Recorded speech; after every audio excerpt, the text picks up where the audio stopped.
बिस्मिल्लाहिर्रहमानिर्रहीम। Welcome back. आज हम डिस्कस करने जा रहे हैं ये concept equal cost multiple path ECMP routes. इस कॉन्सेप्ट को हम डिस्कस कर चुके हैं वैसे पिछले लेक्चर्स में, जहां हम पॉलिसी राउटिंग को डिस्कस कर रहे थे। वहां हमने इस बात को देखा है कि किस तरह हम इसे हम कॉन्फ़िगर या हमारी कॉन्फ़िगरेशन में किस तरह काम आता है। आज इसके कॉन्सेप्ट्स को हम देख लेते हैं जनाब। Actually equal cost multiple path के जो कॉन्सेप्ट है वो है क्या। ये यूज किया जाता है राउटिंग टेक्निक में that allows FortiGate to distribute traffic across multiple gateways. जैसे हमने देखा कि हमारे पास FortiGate फायरवॉल है, इसके पास मल्टीपल वैन इंटरफेसेस हैं। स्पेसिफिकली हम इसे वैन इंटरफेसेस के लिए यूज करते हैं ईसीएमपी को। तो मल्टीपल गेट वो have same destination equal routing cost. जैसे मैं बता रहा था कि इक्वल कॉस्ट से मतलब होता है कि एक तो डेस्टिनेशन हमारे पास सेम होनी चाहिए और हमारे पास प्रायोरिटी सेम होनी चाहिए। अगर हम इसे ग्राफिकली यहाँ देखना चाहें तो अपने फार वॉल में जैसे मैंने बताया कि हम जब स्टैटिक राउट पे जाते हैं तो उसके जो हमारे पास डेस्टिनेशन है और जो हमारे पास प्रायोरिटी है, इन दोनों की बेस पे हम इक्वल कॉस्ट को डिफाइन करते हैं। आज जो हमारे पास जो राउट्स हैं वो इक्वल कॉस्ट पे हैं या नहीं है। तो सबसे पहले उन्हें इक्वल कॉस्ट पे रखेंगे और ये सपोर्ट करता है हमारे पास स्टैटिक राउटिंग ओएसपीएफ और बीजीपी को। It take effect after policy based routing. जैसे हमने पिछले लेक्चर में बताया था कि पॉलिसी बेस्ड राउटिंग सबसे टॉप प्रायोरिटी पे होती है। ये ना राउटिंग प्रोटोकॉल को देखेगा, ना ये किसी भी प्रेफर्ड पाथ को देखेगा, ना ये ईसीएमपी की टेक्निक को स्ट्रेटेजी को देखेगा। सबसे पहले जो चीज हमने डिफाइन की हुई है ये उसी को सबसे पहले फॉलो करेगा। अगर उसमें कोई पॉलिसी के पैरामीटर्स मैच कर रहे हैं तो ओवरराइड कर देगा ईसीएमपी को। हमारे पास FortiGate सपोर्ट करता है अप टू 255 ईसीएमपी पाथ्स को बाय डिफॉल्ट विद मिनिमम 1। एक के साथ तो हम इसको कॉन्फ़िगर नहीं कर सकते, यानी एक पे कोई लॉजिक भी नहीं होती।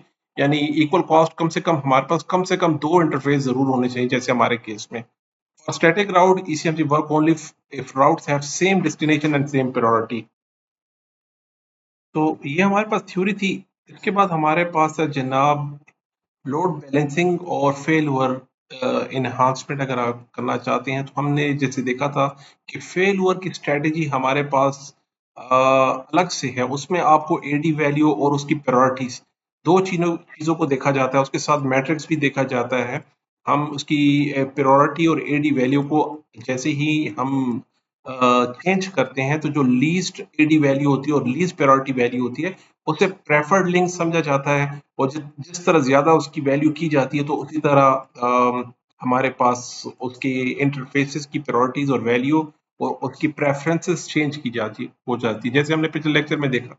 तो फेलियर के लिए एक और जरूरी चीज ये है कि अगर आपके पास दो लिंक है हमारे पास वैन के, लेट सपोज, तो इन दिस केस इसमें हमारे पास एक पॉलिसी होती है जिसे हम कहते हैं link health monitor must be configured. Link health monitor क्या कर रहा होता है, दोनों लिंक्स की हेल्थ को कॉन्स्टेंटली मॉनिटर किया जाता है। इनफैक्ट पिंग किया जा रहा होता है क्लाउड के किसी सोर्स को, हम चेक कर रहे होते हैं। जैसे ही कोई लिंक डाउन होता है वो अपने राउटिंग टेबल से उस लिंक को डिलीट कर देता है। तो नेक्स्ट हमारे पास हमने जैसे लास्ट टाइम डिस्कस किया था कि हमारे पास ईसीएमपी की जो स्ट्रेटजीज हैं बाय डिफॉल्ट हमारे पास सोर्स आईपी बेस्ड होता है। सोर्स आईपी बेस्ड मींस आपको फर्स्ट टाइम आपकी सोर्स को आइडेंटिफाई करेगा और उससे सेम पाथ यूज होता रहेगा जब तक वो सेशन बनेगा। वो एक ही पाथ को फॉलो करता रहेगा। जैसे हम अपने अगर लैब में हमने देखा था कि यहाँ पे हमारे पास जब इक्वल पाथ हैं दोनों में, तो उसके बाद हमने एक पॉलिसीज बनाई थी इसमें कि पॉलिसी ये है कि हमारे पास कोई भी वैन से कोई एक सिस्टम हमने सोर्स आइडेंटिफाई किया था कि अगर उसकी ट्रैफिक किसी डेस्टिनेशन की तरफ जा रही है तो उसे वैन 1 यूज कीजिएगा, और अगर किसी दूसरे डेस्टिनेशन की तरफ जा रही है तो वैन 2 कर लीजिएगा। ये तो पॉलिसी बेस हमने खुद बनाई थी। वैसे अगर हम किसी सिस्टम को, लेट सपोज हम 3 के नेटवर्क से हट के किसी सिस्टम पे अगर हम पिंग वगैरह सेंड कर लेते हैं तो वो अब जो डिफ़ॉल्ट पॉलिसी होगी उसके बाद ईसीएमपी की, अब राउटर खुद डिसाइड करेगा इस ट्रैफ़िक को मुझे किस तरफ को सेंड करनी है। वो वहीं पे सेंड करता रहेगा थ्रू आउट, क्योंकि बाय डिफॉल्ट पॉलिसी उसी की वही होती है। ये कनेक्ट हो गया। अब हम अगर इंटरनेट एक्सेस करते हैं यहाँ से, तो ये पॉलिसी अब कहाँ से जा रही है, अब वो देखेगा कि सोर्स मेरा चेंज हो गया है, तो अब वो यहाँ पे हम कर लेते हैं ट्रेस राउट और 1.1.1 को, अभी कहाँ से जा रहा है, तो ये हमारे हमारे पास लिंक वन से जा रहा है, वैन वन से हमारे पास ये ट्रैफिक जा रही है। 27 हमारे पास वैन वन है। तो हम अगर यहाँ पे जाके इसे हम मेंशन कर लेते हैं कि आप इसके साथ मुझे गेटवे एड्रेस भी साथ बता दें, तो ये हमें के लिए आसान हो जाएगा। तो आप देखिए कि हमारे पास जो गेटवे एड्रेस है, इसे मैं यहाँ ले आता हूँ कि अपने इंटरफेसेस के साथ हम उसके जो गेटवेज हैं वो भी हमें क्लियर हो जाए कि असल में किस वैन से जा रहा है। तो वैन वन का 27/2 है और वैन टू के हमारे पास 1.1 है। तो हमारे पास जनाब जो बाय डिफॉल्ट पॉलिसी होती है, अगर वो हम देखना चाहते हैं, तो वो होगा जनाब कन्फिग सिस्टम सेटिंग। इसमें हम कर देते हैं set v4 equal cost multiple path और इसके मॉड्यूल्स बताइए। तो वो बाय डिफॉल्ट हमारे पास जो इस वक्त मॉड्यूल जो हमारे पास पॉलिसी है वो है सोर्स बेस्ड, बाय डिफॉल्ट होती है। उसके बाद हमारे पास वेट बेस्ड है, यूजेज बेस्ड है और सोर्स बेस्ड है। ये क्या होते हैं इसे भी हम डिस्कस कर लेते हैं। देखें हमारे पास दूसरा है सोर्स एंड डेस्टिनेशन, जहाँ पे सोर्स चेंज हो ये और डेस्टिनेशन चेंज हो। तो प्रेफर्ड वर्ड ये होती है कि हम पूरे दोनों आईपी पेयर्स को यूज किया जाए और इंटरनेट के दोनों पाथ को। जैसे ही हमारे पास सोर्स चेंज होता है, हमारे पास पाथ चेंज हो जाता है। जैसे ही डेस्टिनेशन चेंज होता है, हमारे पास पाथ चेंज हो जाता है। पहले ये 1.1.1 को एक्सेस कर रहा था, तो ये हमारी ट्रैफिक यहाँ से जा रही थी। जैसे ही हमारे पास 8.8.8 को जा रही है, तो ट्रैफिक दूसरे इंटरफेस पे जा रही है। तो जैसे ही हमारे सोर्स डेस्टिनेशन चेंज होते हैं, वो अपने पाथ को चेंज कर लेते हैं। वेट बेस में होता है हम इंटरफेस की वेट को डिफाई करते हैं based on session counts and internet जो इंटरफेस बेस है। हम इसके कुछ पैरामीटर्स होते हैं इंटरनेट जो आईएसपी के हमारे पास लिंक्स हैं, उसमें हम वेट को डिफाइन कर लेते हैं। जिसका वेट ज्यादा होते हैं उसको एक थ्रेशोल्ड तक ट्रैफिक वहां पे जाएगी। जैसे ही वो थ्रेशोल्ड मिल जाता है, तो वो दूसरे जो हमारे पास अल्टरनेट पाथ है उस पर ट्रैफिक जानी शुरू हो जाएगी। यूजेज बेस भी इसी तरह ही है, जैसे एक सेशंस या बैंडविड्थ थ्रेशोल्ड हम इनग्रेस इग्रेस के हम मेंशन कर लेते हैं। जैसे ही वो हमारे पास बैंडविड्थ थ्रेशोल्ड क्रॉस कर लेता है, या हम कहते हैं कि यार आपने लेट्स सपोज 10 एमबीपीएस तक लेके जाना है यहाँ पे, उसके बाद आपने ट्रैफिक डाइवर्ट कर देनी, फिर उसके बाद 10 एमबीपीएस इस तरफ लेकर आइए। तो एक थ्रेशोल्ड हम डिफाइन कर लेते हैं कि न्यू सेशंस हम देखते रहते हैं कि जैसे थ्रेशोल्ड पे पहुंच जाता है तो हम उसे चेंज कर लेते हैं। तो हमारी जो लैब में हम जो करना चाह रहे हैं, हम कह रहे हैं कि सोर्स डेस्टिनेशन बेस, इसकी बेस पे जैसे ही सोर्स चेंज हो, जैसे ही डेस्टिनेशन चेंज हो, आपका पाथ जो इंटरनेट का पाथ है आईएसपी का, वो हमारे पास चेंज हो जाए। बैकअप और प्राइमरी और बैकअप सेकेंडरी पाथ को कैसे हम रख सकते हैं, उसका हमने पिछली दफा भी डिस्कस किया था कि आपने सिर्फ दो चीजों को यहाँ चेंज करना होता है। एक, हमें यहाँ पर एडी वैल्यू आप चेंज कर दीजिए, वो आपके राउटिंग टेबल से ही वो उड़ जाएगा, हमारे पास वो रहेगा ही नहीं। और दूसरा ये, जैसे स्टैटिक राउट्स में आप जाके देखें, वो कह रहे डेस्टिनेशन भी एक है, प्रायोरिटी भी एक है। यहाँ पे अगर हम मेंशन करते हैं, हम कहते हैं कि गेट राउट इनफो राउटिंग टेबल स्टैटिक करके बताएं मुझे जरा राउटिंग टेबल स्टैटिक और इसकी इंफॉर्मेशन। वो कह रहा है आपके पास स्टैटिक के लिए दो रास्ते हैं, दोनों तरफ जा रहे हैं, क्योंकि दोनों की एडी वैल्यू सेम है। अगर हम किसी एक की एडी वैल्यू चेंज कर देते हैं, हम कहते हैं जनाब मेरे पास जो लेट सपोज वैन वन है, वैन वन की हम एडी वैल्यू को ज्यादा कर देते हैं। ये 10 है तो 20 पे कर लेते हैं हम इसे, वैन वन को हमने बढ़ा दिया। तो अब हम देखते हैं, देखिए वैन वन की हमारी एडी वैल्यू 20 है और वैन टू की हमारे पास 10 है। तो अब कौन सा पाथ है हम देख लेते हैं यहाँ पर, गेट राउट इन राउटिंग इन्फो राउट इन्फो राउटिंग टेबल स्टैटिक बता दें। तो वो अब यहाँ पे हमारे पास जनाब उसी तरह दो शो कर रहा है, इसे हमें एक ही शो करना चाहिए था कि जैसे ही हमने वैन वन की जो पोर्ट इंटरफेस जो हमारे पास एडी वैल्यू थी हमने ज्यादा कर दी, तो ये हमें शो करना चाहिए था, पता नहीं तो यहाँ पे क्यों नहीं हो रहा। तो जनाब बाय डिफ़ॉल्ट आपके पास ट्रैफ़िक अब वैन 2 की तरफ जानी शुरू हो जाएगी। हम दोबारा चेक कर लेते हैं। इसमें हमें गेट राउट इन्फो और राउटिंग टेबल और स्टैटिक बता दें। ये मुझे 2 बता रहा है, तो ये एक इसमें से उड़ जाएगा। ये एक इंटरफ़ेस यहाँ से चला जाएगा।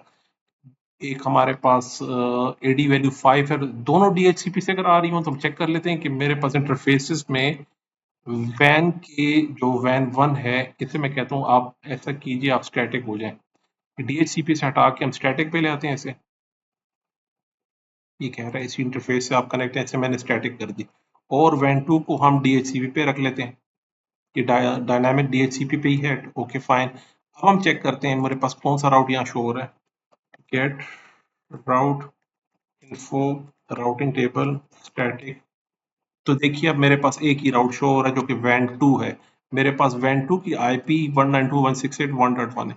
ये अब शो कर रहा है यार। अब जैसे ही एडी वैल्यू चेंज हो गई तो उसने वैन 2 को प्रेफर्ड कर दिया।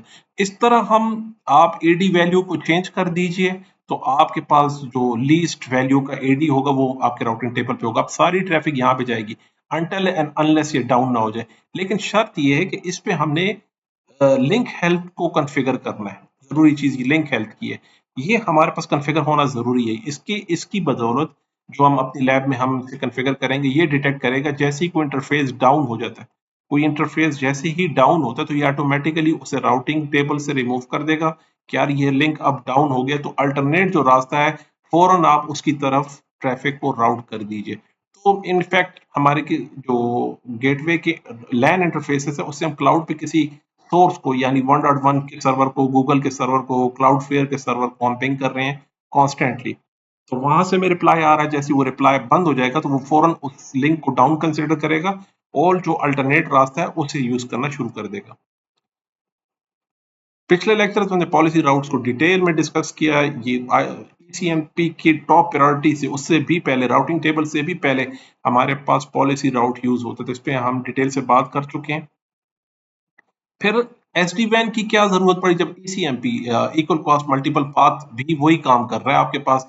हमारे पास मल्टीपल इंटरफेसेस हैं वैन के, फिर एसडी वैन की क्या जरूरत थी।